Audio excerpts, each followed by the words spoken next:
Edward St John, and it was an important figure for you. Were there other colourful characters or people at the bar that you took inspiration from? Oh yes, I think there was also Edward St John's namesake, but no relation, Bob St John, who was in Frederick Jordan Chambers with us and went to the federal court.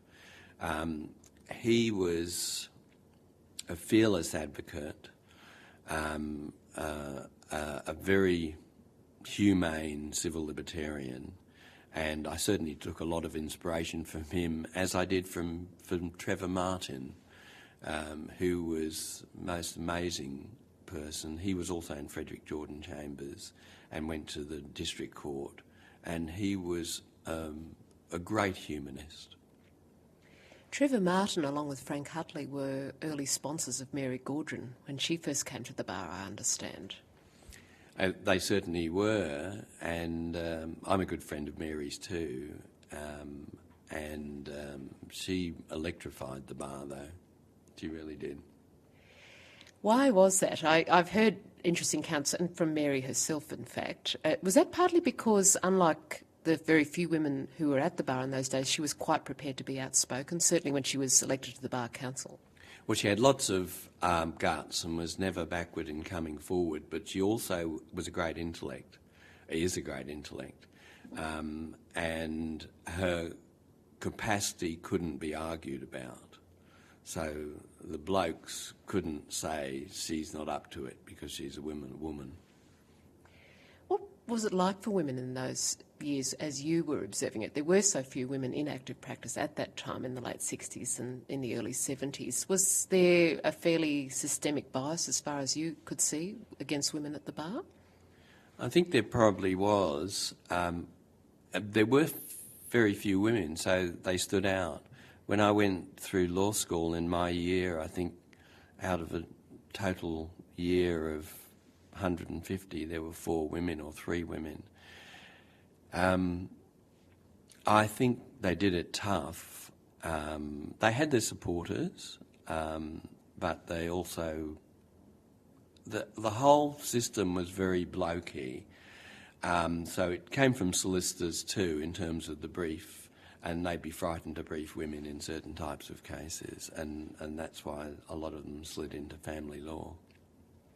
So do you think in a way it took a fairly uncompromising character like Mary to kind of start breaking through, to really, if you like, not so much shatter the ceiling, although she did in a way do that, of course, but more to the point, be prepared to be outspoken, I suppose, about certain practices as they were at that time? Oh, I think having a personality like Mary's was very important for young women coming to the bar.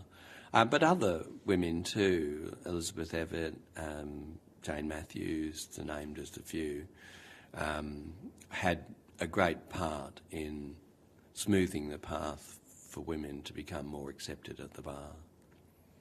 An interesting dispute you were involved in those early years. I think in the early 70s there was some dispute about the wearing of hard collars as part of the robing process, and I believe you were involved in the campaign to bring in soft collars. Well, in fact, I just decided not to wear Edwardian stiff collars anymore, and I just wore plain white collars, and that was perfectly acceptable, and nobody could do anything about it, because in Victorian days at the bar that's what people wore, and you sometimes see portraits of barristers and judges from Victorian days with soft collars, down collars, and it was an aberration of the Edwardian era that those collars came in and were a fashion item and stuck with the bar. And I used to think they were quite uncomfortable and looked silly, and so I decided that I wouldn't wear them anymore, and I didn't. And I also, along with others, tried to get rid of wigs at the bar, but had less success in that field.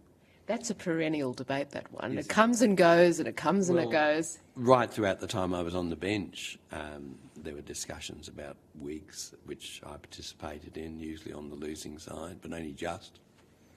The division of opinion is much more even dispersed now than perhaps it was then. But I am interested, though, because I don't have an opinion myself either way, but I am always interested in the arguments that say that once you wear the wig, it makes you more of a neutral, seemingly neutral kind of figure.